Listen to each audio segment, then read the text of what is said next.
Hello, everybody, and welcome to the Organizing Research Workshop. My name is Amanda Bezet. I am a reference and instruction librarian, and you can certainly feel free to follow up with me directly if you have any questions regarding the content presented in today's workshop. You can reach me at abezet, so A for Amanda, BEZET, at ncu.edu. I'm certainly happy to answer any and all questions that you have. Today's workshop on organizing research is more of a survey of all of the different types of resources that you can use to organize your research. So we don't go too in depth to any one tool. And so therefore, I'd like to start out by directing you to some other workshops that might be a really good supplement to today's workshop. So our live workshops, of course, can access by going to the Services drop-down menu and clicking on Library Events. And so if you are a student that is interested in learning more about our library's Roadrunner search and how to use the personalized account that comes along with that, take a look for the Research with Roadrunner session. Following that, there is one listed here, the RefWorks Power Hour. Introduction to RefWorks. If you are interested in learning more about our RefWorks tool, which we will take a brief look at today, definitely I recommend this live session. It is in fact the best way to learn how to effectively use RefWorks with the NCU library. So I just wanted to point those out. Of course, these dates are going to vary as you're watching this recording. All right, so heading back to the library's homepage, let's now go to the area of the research process that corresponds to today's content. So we're going to go to the Research Help drop-down menu and click on the research process. Within the research process guide, we do have a guide to organizing research and citations. So if we scroll down here on the screen, we will see organizing research and citations. You can click on that and open that up in a new window. So you can see sort of like the table of contents on the left-hand side of the screen. We talk about database citations, RefWorks, other citation management tools, personal database accounts, database alerts and RSS feeds. Then we link to our guide on evaluating information, more information about copyright and academic integrity policy. Now, while some of the tools like library databases will provide citations, and we will take a look at our RefWorks tool, which does format your references in APA style, the Academic Success Center is ultimately responsible for helping you with anything related to academic writing, citing in APA style, and statistics as it relates to your dissertations. So any questions that you have about APA style, you will direct to the ASC. Any questions that you have about library databases or the RefWorks tool, you will address to the library. And so let's head back to the library's homepage, and then we'll get started with our content today. Again, any questions, please don't hesitate to contact us. You can get to us via live chat, or you can call us or send us an Ask a Librarian ticket, which is sometimes the most effective way to get in touch with us. So we're going to start out here talking about personal database accounts. Personal database accounts usually have various features, but they may allow you to save and organize resources, retrieve your search history, set up search alerts, and more. And since our Roadrunner search is our most heavily used tool here in the center of the library's homepage, we're going to start out with talking about that personalized account in Roadrunner search and how you can use it to organize your research. So I'm going to click on the advanced search here so we can go in and start searching in the Roadrunner search. So let me sign in here. And then I'm not going to worry too much about our actual search terms tonight. If you do want more information about how to effectively search in Roadrunner, again, that Running Research with Roadrunner live session is great. We also have one that is a live session called Advanced Search Skills, which will go over all of the ins and outs of effectively searching databases. And finally, for those of you that cannot attend live sessions, I highly recommend our Searching 101 workshop recording for learning about these search techniques. But we're going to do a quick search here so we can get some results and start talking about how to organize them. So I'm going to take a look at articles related to information literacy and graduate students. I'm using quotes here, so I look for those as exact phrases. And I'll pop on that scholarly and peer-reviewed journal limiter here as well. And then I'm going to press search.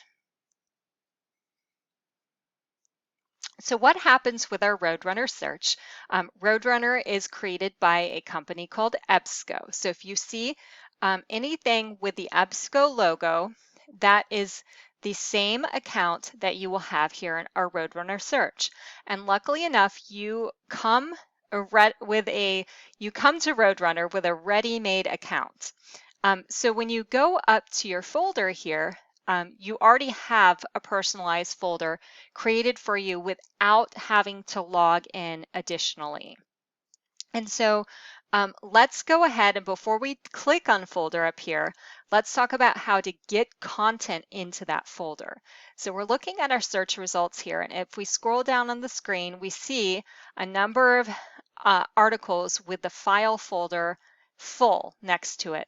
This means that I have already added these articles to my account. So what I'm going to do is actually quickly pop on a date limiter here on the left-hand side of the screen to come up with some articles that probably I have not added to my folder yet. So I'm going to pop that limiter on and start scrolling down. It looks like the same articles to begin with. So we're going to find some that I have not yet added. So we'll start scrolling down here. Wow, all of these I have added to my account.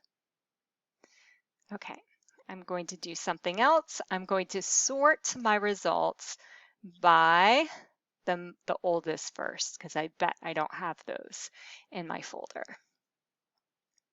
Okay, perfect. This is what I wanted to show you all. So normally, this is the icon you'll see next to your articles. This means that you haven't added anything to a folder if it is blue. So we saw the previous screen, I had the yellow folder with a file paper in it. Now I have a blue folder, and that means I can add this to my folder. So if I click on this button, you will see that I have actually created custom folders. If you have not yet created custom folders, you'll just see this link that says My Folder. Or it will directly place it into that and you won't have a menu screen like this. But since I have a folder created and I have a subfolder in information literacy, and I will show you how to create these, I'm going to place this article in my graduate students information literacy file. So I'll do that. Now you see the icon has changed. I can do the same thing for any of these additional articles that I would like to add to that folder. If I have a different folder I'd like to pop them into, I could do that as well. You can add articles to multiple folders. So I'll just go ahead and add one more here. And since now we've seen how to add those articles, let's pop up to our folder and take a look and see how those show up. So we'll go into our folder, and on the main screen, it says My Folder Articles. So it enters in onto your articles section of the folder, or subfolder you could call it. And I have 110 articles total in my articles subfolder. If I had ebooks, those would show up here. Unfortunately, with the Roadrunner account, there is a lot of extraneous subfolders that you'll see here on the left-hand side, like pages, companies, notes, holds, checkouts. Obviously, some of these sections are for traditional universities that use checkout and hold processes. So some of these things you just have to ignore. That's kind of the drawback of this account. There's a lot going on here on the left-hand side. But below that, that is where you can see your custom folders. So if you wanted to start creating custom folders, you would click on this new button. And here you could title the folder. So I'm going to title one Research Consultations, because I'm going to start looking for research about that. If I wanted to, I could put that as a subfolder of an existing folder, but I'm just going to hit save and use that as a main level folder. So then you can see that I have my newly created research consultations folder here on the left-hand side of the screen. So if you have articles here that you have not added to your custom folders, you can choose those and then copy them or move them to an existing folder. So I recommend copying them to a folder rather than moving, just because you sort of want to keep everything in this article folder more so like as a backup. Or some students don't create custom folders whatsoever, and you'll just have everything in your articles folder. Part of organizing research really just comes down to your personal preference. And if this is more confusing for you to have multiple folders, by all means, do not do that. If you'd rather have everything just grouped together in your articles, you can do that. So I'm going to go back to our results screen and continue showing you some of the features that you can also use in terms of organizing your research. So we've seen how to add individual articles using this blue folder plus icon. If you wanted to add multiple articles to a folder, you could do that by going to the share button and then clicking results 1 through 50. So you don't get to pick and choose. If you still want to pick and choose articles, you're going to do that one by one by one. But if you wanted to add all 50 of the first results, you can click results 1 through 50, and you can pop that into your folder there. Okay. Another thing that we can do here is we can add this search to a folder, and I'll show you the outcome of that. But basically what add search to folder does is it saves a persistent link to the search, where then you can email it, save it, or later go back and rerun that same search, showing any existing and new articles that have been added. So I'll repeat that. It creates a persistent link. A persistent link that is something that gets you back to that exact set of results, but also including new articles that match that search. Unfortunately, if we head to the library's website at this present time, although if you're viewing this recording, this has probably been removed, but if you are viewing this recording and this EBSCO and Roadrunner search error message is up, you'll see that we have been getting some errors when trying to access persistent links. Oh, I'm sorry, that's the one down here. We are currently experiencing an issue where permalinks to Roadrunner search results are not loading properly. So what that means is the persistent link, which you see here, which links you back to the search, or which you'll save here by adding it to a folder, currently may not work. That doesn't mean they won't work in the future. As soon as this glitch has been resolved, these links, these persistent links, will be up and running again. But definitely don't hesitate to reach out to the library if you have saved persistent links and they are not working. We're definitely able to take a look at that and try to troubleshoot. Okay, but let's see how this works. We'll click on Information Literacy and Graduate Students, Add Search to Folder.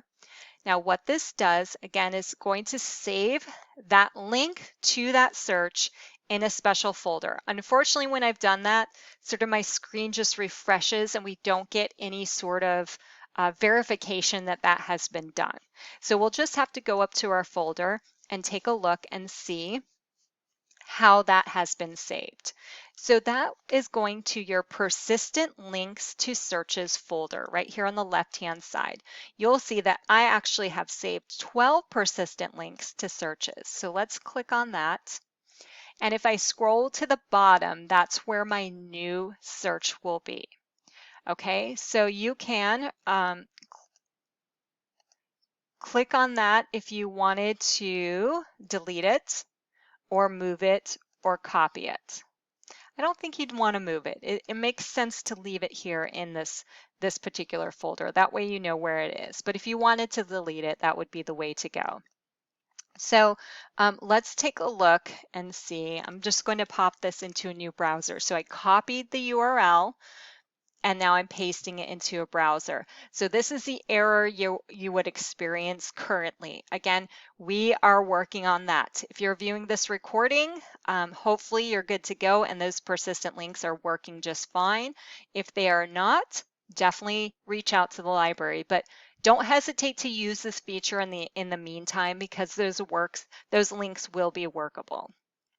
Okay, so that is how the persistent links to searches works.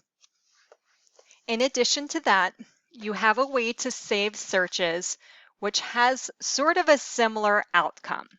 So we can go to our search history right here. Our search history as it is displayed here is only for our current browsing session in Roadrunner search. So in other words, if I closed out of this browser tab, came back in, started over here, that search history would be gone completely. So this is only accessible for the current browsing session unless you elect to save those searches. So if I wanted to save both of these searches, well, I'm just going to save the one search with that date limiter. I would click on that and then click Save Searches Alerts. So now I'm going to save, title that search, okay? So this is information literacy and graduate students. I have a previous one, but I'm going to say last 5 years for this one. And then I'm going to leave it as Save Search Permanent. So quite honestly, I'm not sure why anyone would choose the temporary option, but that is there. You also have a way to set up search alerts here, which we will also take a look at back on our results screen. But here, let's do Save Search Permanent and click Save, and then we'll see how that shows up within our personal folder as well.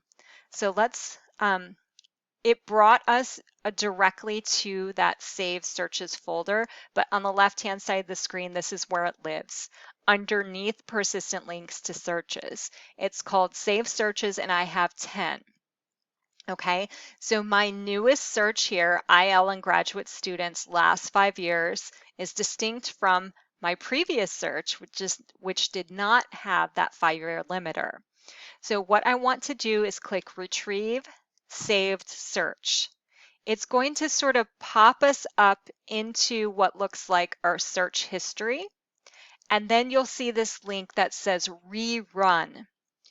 ReRun is what is going to allow you to execute that new search. Again, just like the persistent link version that we saved earlier, this will also include new articles if any new articles have been published and meet the criteria of your search. Okay, so sort of two different options there with pretty much the same outcome. This, however, I recommend as the current preferred way, because right now we're experiencing those problems with persistent links. So rerunning the search, saving searches using your search history and this button, Save Searches Alerts, is the better option right now while those persistent links are troublesome. But again, if you're watching this recording, that could certainly well be resolved at this point. Okay, so I'm going to go down to our first result again. And so under the Share button, we talked about adding results to a folder. We talked about adding the search itself to the folder, which created this saved persistent link, which we see down here. We also have a way to email alerts to ourselves. And let's see, where am I? Okay, share, and then email alert. So this is less of an organization technique and more of a way of staying on top of your research. So if you wanted to be notified anytime a new article matches your search criteria, you could create an alert here. So I'm going to say IL and grad students last 5, right? So that's what I'm naming my email subject line when I get notified of new articles. And then I'll put in my email address here. I can choose if I want those sent how frequently. So I'm going to say once a week because I don't want emails every day. I typically choose articles published within the last no limit because if you attend other library workshop sessions, you'll learn that even older research can be extremely valuable in terms of springing forward in time and finding new related literature. So I generally don't want to limit it by a date. And then if I choose the detailed format here, that's going to allow me to see the abstracts in the email alert as well. And then I'll just click Save Alert. So again, not so much organization there, but just staying really up to date on new articles that match your search criteria. So this is how you will use your Roadrunner search in order to organize your research. Some students really love to save everything here, others do not. It comes down to a personal preference. We'll see some alternate options in terms of how to organize your research. So I'm going to come back to our organizing research and citations guide to point out this tab on personal database accounts. So while we looked at the personal database account in Roadrunner search, which is the EBSCO one, you'll see that various other databases have personal accounts as well. So that does include our ProQuest Central database. You'll see the instructions for ProQuest right here.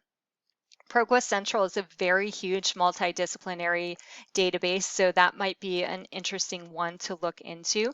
But you may be a student who says, wow, a lot of my research comes from Taylor and Francis, or a lot of my research comes from Science Direct. I would rather create accounts there to organize some articles. And you'll see instructions on creating those accounts here and what features they offer. Okay, so definitely don't hesitate to come back to this page if you need information about creating and using personal accounts here. The other personal account we are going to look at is Google Scholar.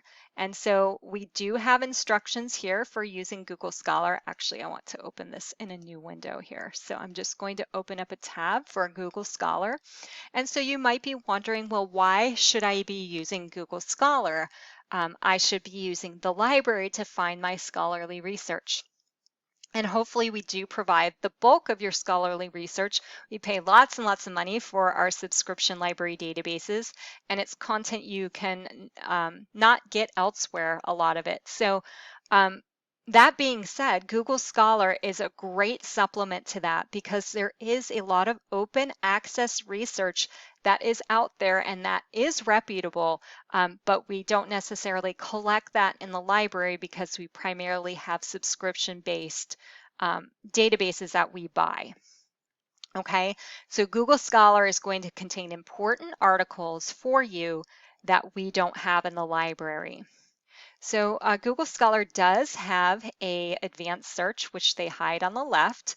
So I'm going to say that I want the exact phrase information literacy, and I'm going to look for at least one of the words graduate or doctoral or PhD or dissertation as one of the other terms, because I want information literacy as it relates to this type of student. So I'm just going to press search. And you'll see that I have all of my search results here. And what I can do is actually save articles within my library in Google Scholar. So if you do not have a Google Scholar account, you will need to create one based on a Gmail. So we will see that shortly. Let me click on sign out so you can see what it looks like if you are not logged in. So you'll see the sign in button on the left, but I can start looking at articles and clicking save. If I click save, it's going to prompt me then to log in. So I'm going to go ahead and log in with my account. Again, if you do not have an account, follow the prompts to create that. Okay, I have some personalized labels that I have created in my library. So I see one for information literacy. I'm going to put that article there in that particular folder. Let's do that for a couple more here. I'll do these at the bottom and I'll say done. Next one, done. Okay, so I've added a couple new articles there. Now let's go up to my library and click on that. Clicking on that is going to show all of the articles that you have saved in your library. Okay, so we see all of those there. It doesn't give me a grand total at this point, but I can go in and look at the ones that I have put in individual folders. I call them folders. Google Scholar calls them labels, okay? So I think of them as folders, but the terminology here is label. So I have quite a number of articles here in my information literacy label, okay? If you wanted to add a new label, you would click Manage Labels. So just like we did before, I'll create a new label for research consultations and click Create, and you'll see that that new label has been created. And I don't like that these ones are not in uppercase. So if I wanted to edit one of those, I click on the little pencil icon in order to do that. But it looks like something's happening with the casing. It's not letting me edit that. That's okay. If you wanted to get rid of one of these labels, let's say you're like, oh, well, you know what? I guess I don't need that research consultations folder. I'm just going to delete that. Keep in mind that if you delete a label, you may be deleting content as well. Although I think it's just the label that you are deleting, and that your articles would still maintain in your entire library. But be very careful when it comes to that. Okay. So that is how your My Library works. Pretty simple. You're just going to search results and then clicking on that star button in order to add them to one of your, there we are. I was trying to get back to our search results. Just clicking on the star button in order to add them to your library. Now, if you wanted to, and we didn't go into this in the Roadrunner search, but I'll mention it now because it's a little bit hidden here. If you wanted to export articles into our RefWorks search, which we will talk about shortly, into our RefWorks tool, you can go to our Cite button. At the bottom of the Cite button, which obviously does display the citation in APA, at the bottom of the Cite button, there is an export for RefWorks. Okay, so we're not going to do that now. We haven't introduced RefWorks yet, but sometimes we do have a question about that. And since it's not easy to see, I just wanted to point out Cite and then RefWorks there. Okay, along with your My Library, you do have My Profile, but I like to point that out so you don't get confused. The My Profile is actually for authors. So if you're an author yourself, you can create a profile and list your publications here. You can add a photo. Obviously, I haven't done that. And you can also edit to add areas of interest, research interests to you. So clearly, I'm not a very accomplished author, and I have not customized this page very much, but it really a benefit of seeing an author profile is also to see the number of citing articles that they have for each of their published articles. All right, so that is the personal account in Google Scholar. So do not feel like you have to get familiar with all of these and create personal accounts in all of these. That would be way too overwhelming. But if you can manage a personal account in Roadrunner and Google Scholar, if this is a way you like to stay organized, then definitely go for it. Myself, I prefer to stay organized using our RefWorks tool. So you might be asking yourself, what is the RefWorks tool? On the library's homepage, I'm going to click on Access RefWorks. RefWorks is a citation or research management tool or reference management tool. So you might hear that interchangeably. Research management, reference management, citation management. Essentially, it allows you to collect references so that you can organize them into folders, keep track of them in your papers, and produce APA formatted reference lists. And our new version of RefWorks also allows you to store a copy of the full text, or if you do not upload it a certain way and you don't have the full text, it does provide a link back to that content in the NCU library. Okay, so this page that we've entered into is our RefWorks guide. I want to just quickly scroll down and emphasize again the live RefWorks training, just because it is the most effective way to get your questions answered and to understand how it works with the NCU library. Of course, we do have a recorded session as well, so please don't hesitate to take a look at that as well. We do have a RefWorks On Demand appointment. Now, this is not for getting an introduction, a tutorial, a review of how to use RefWorks. This is when you have some troubleshooting that you need to take care of. So all kinds of situations can arise. Let's say you were a RefWorks user at a previous institution. You're trying to merge it with a current institution. Things like that are what we can troubleshoot with the RefWorks On Demand service. So let's go ahead and log into RefWorks. As new users, you will click Login RefWorks. We may have some other students that are using the old version, the legacy version, but you all will just ignore this link and go into Login RefWorks. And again, this is going to be a very brief overview of RefWorks, and then those training sessions, the RefWorks Power Hours, where you're going to really learn the ins and outs. I have entered in once I log into RefWorks, and by the way, if you do not have an account, just obviously follow the prompts to create that account. I believe you do have to use your NCU email address, and you will have to verify that by checking your email and clicking on the link that they provide you. So here I have entered into my All References folder. Essentially, these are the two folders you get with RefWorks. All References, and you see I have 665 in that, and then Last Imported, which shows the most recently imported content into your RefWorks.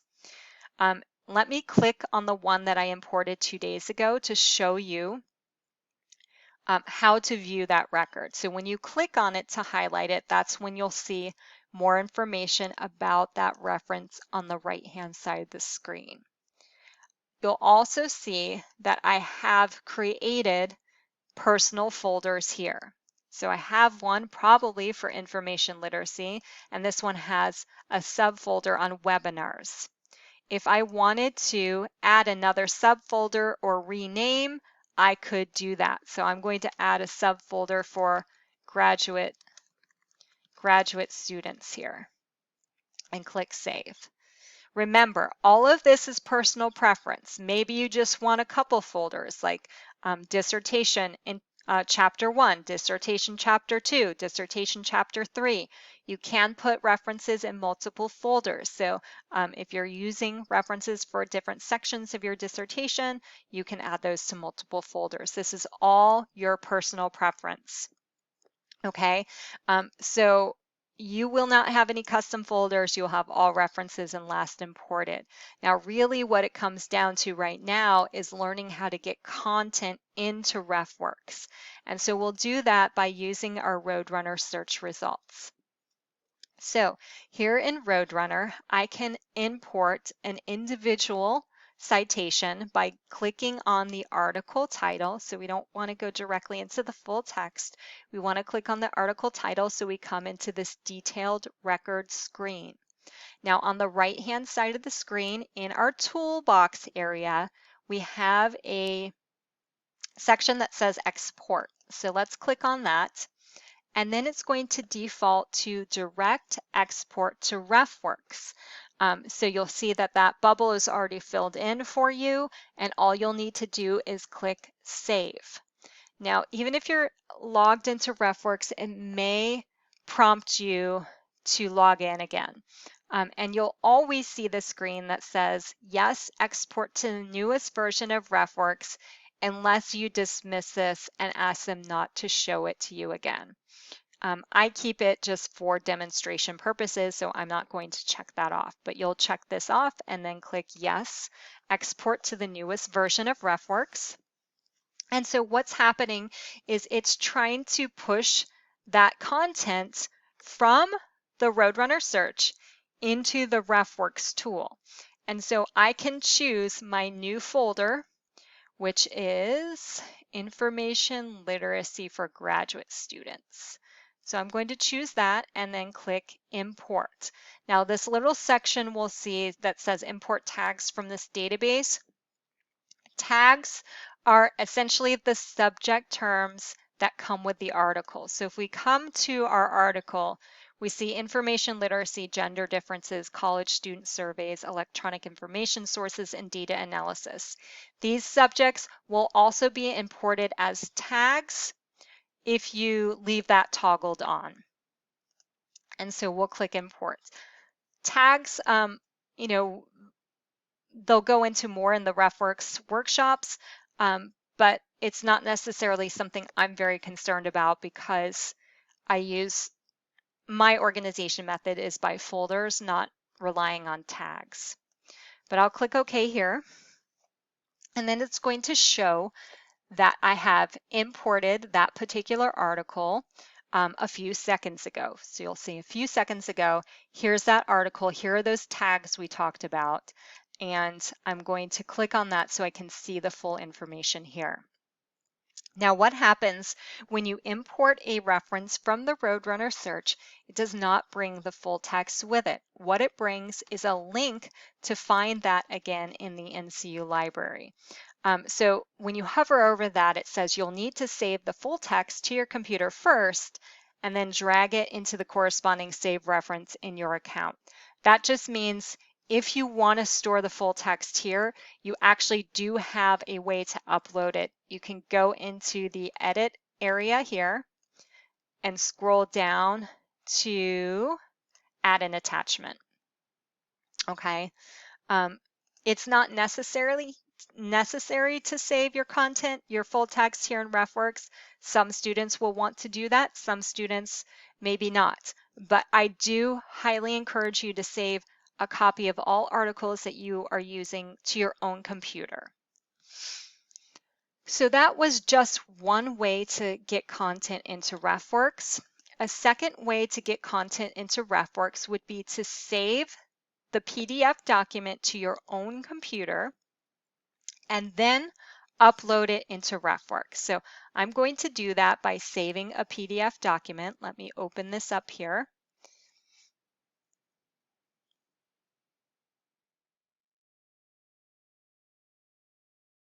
And I think it's just very slow.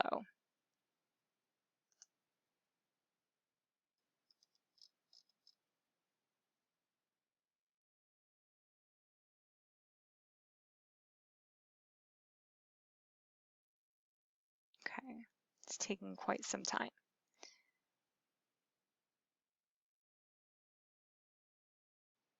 I feel like maybe it's just my browser that I'm not seeing it. Okay. I'm just going to click download PDF here at the top of the screen. Oh, I see. my browser did a switcheroo on me. It started saving stuff to my downloads folder. So I have this PDF saved. So now what I want to do is head back to RefWorks. Okay, I saved the article I'm interested in. Now I can click Add. So when I click Add here, I can go to Upload Document. So it says you can also drag files directly into RefWorks. So depending on what browser you use. This is my downloads folder. I'm just going to go ahead and open that up.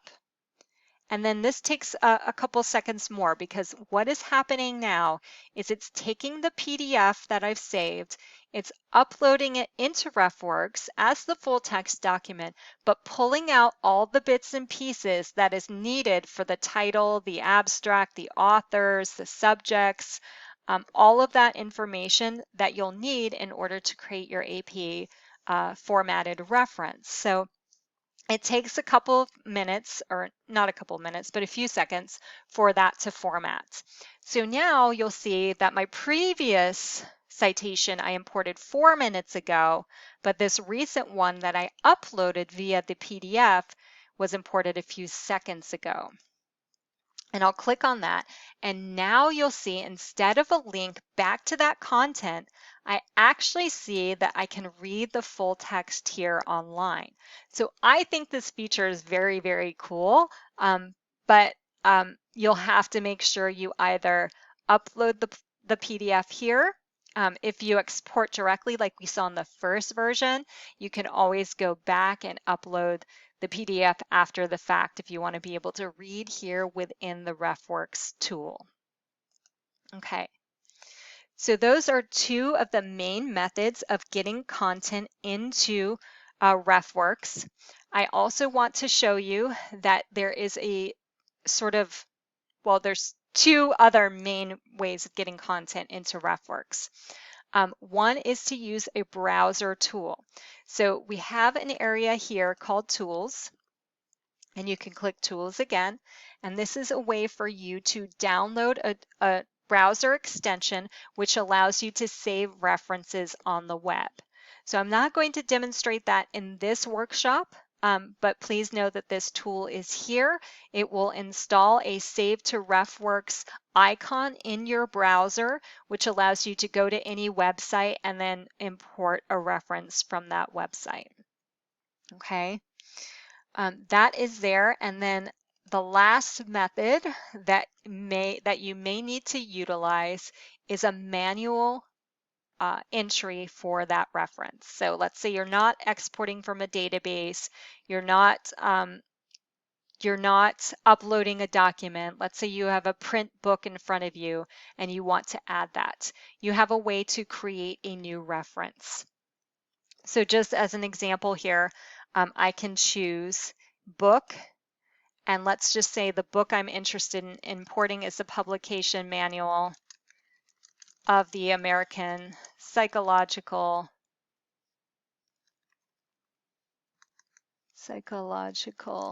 Association. If I click on this little lightning bolt icon, it's going to try to search for that content for me. So I can see down at the bottom of the screen, yes, I do want this 2010 version of the publication manual of the American Psychological Association, assuming that is the most recent one, although I don't think it is. But you get the idea. This is how you can look it up to see if that record exists that you can easily save to your references. So you can see that I added that here. Okay, so those are some of the main ways to get the content into RefWorks. Now what I would like to show you is how to quickly create an AP formatted bibliography. So I'm going to click Select All on this page, though it's not letting me do that right now. Oh, because I'm in the 668. Let's just go to my folders. Okay, and I'm going to choose a folder, my information literacy folder, not my subfolder. I wanted something with more in it. It looks like I have just 4 here, but I'm going to select all on the page. And then I'm going to click Create Bibliography, and again, Create Bibliography. The key here is that your bibliography format says APA 7th dash sentence casing, comma, DOI, colon, https://doi.org/. So you'll be able to choose that from this drop-down menu, and once you've selected it as your favorite style, then it will always show up. We do have an FAQ for this on the library's homepage, so let me find that for you.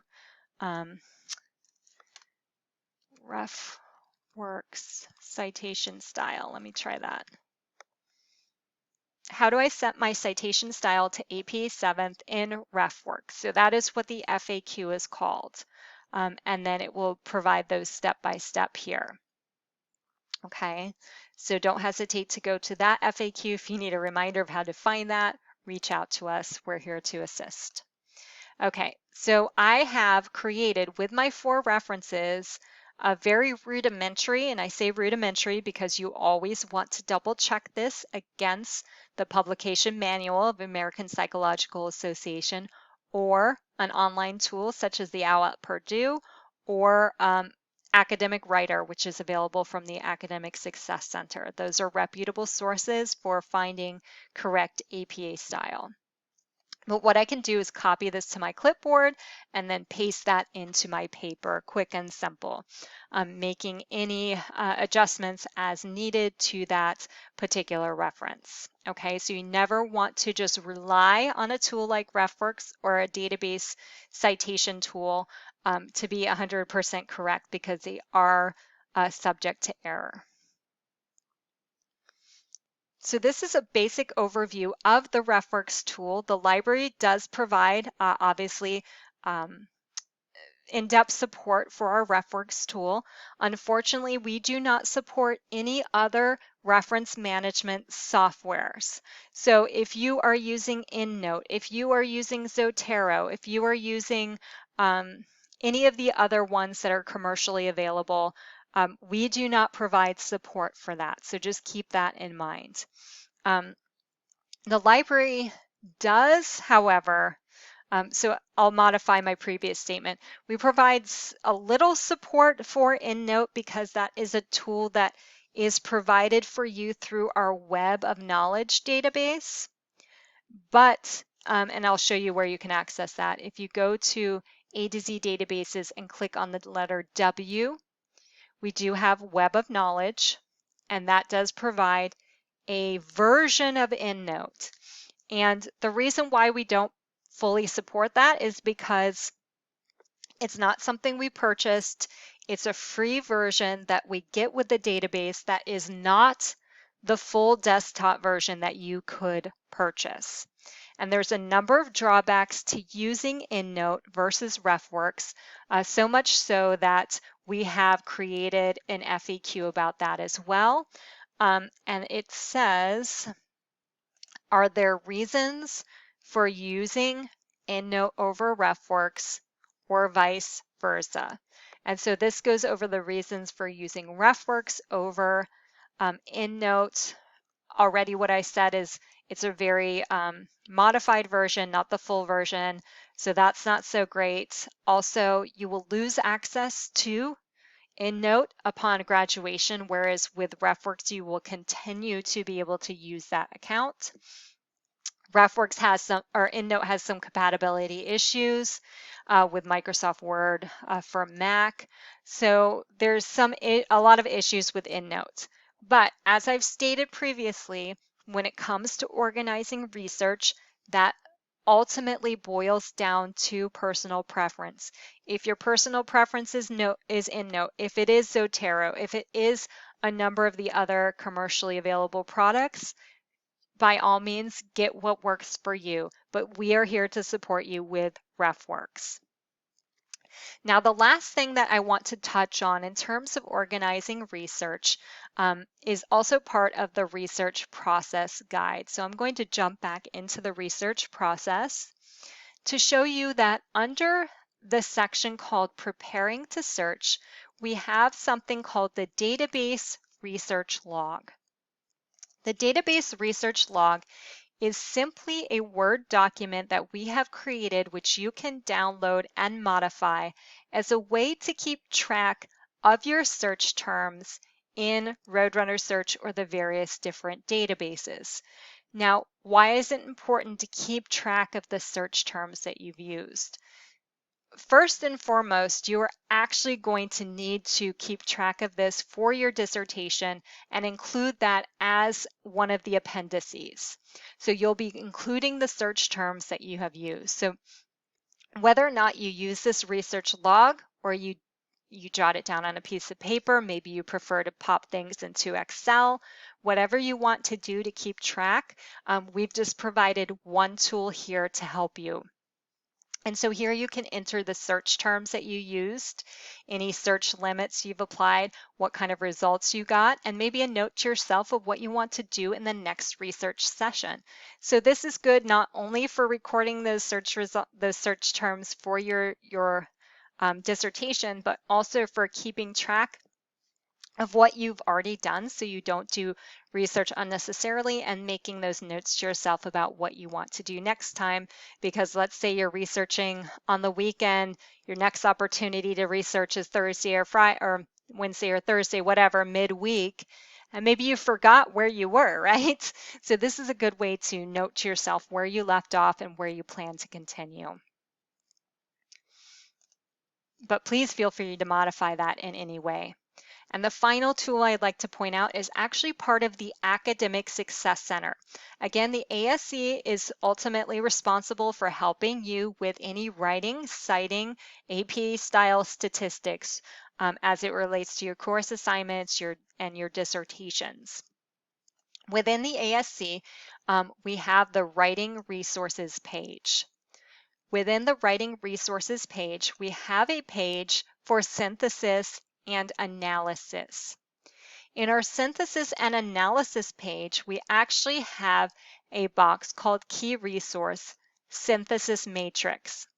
A synthesis matrix is also a way to organize your sources by theme and be able to see the similarities and differences, as well as any important patterns in the methodology and recommendations for future research. So, in other words, this takes a step beyond, saving your references. This is a way to actually analyze them, to see what is similar in terms of their methodology, similarities and differences. This is the beginning of synthesis, which is what forms your literature review, comparing and contrasting, finding support and maybe not so much support from other authors as it relates to your research topic. So here in the Academic Success Center, please come here and download the Synthesizing and Analyzing Research Matrix template to use if this is a tool that you are interested in. And please don't hesitate to contact them if you have any questions about this matrix. So I know we've gone through a lot today in terms of organizing research. We started out with being able to save articles and searches within personal database accounts. We moved into exporting that content into RefWorks, a single source for organizing your research. So in other words, RefWorks can pull things from everything, right? From Roadrunner search, from the internet. You can add manual references for print resources you have. So it's a way for me, that's what I really like about it, a centralized location for all of your research materials rather than creating personal accounts here and there and everywhere, right? So RefWorks we do provide full support for in the library. And then finally, we talked about a couple of Microsoft Office applications, the database research log and that synthesis matrix from the Academic Success Center. I do hope that this session has been helpful to you, and please don't hesitate to reach out if you do have any questions. We're always happy to help. Thanks, everyone. Have a great day.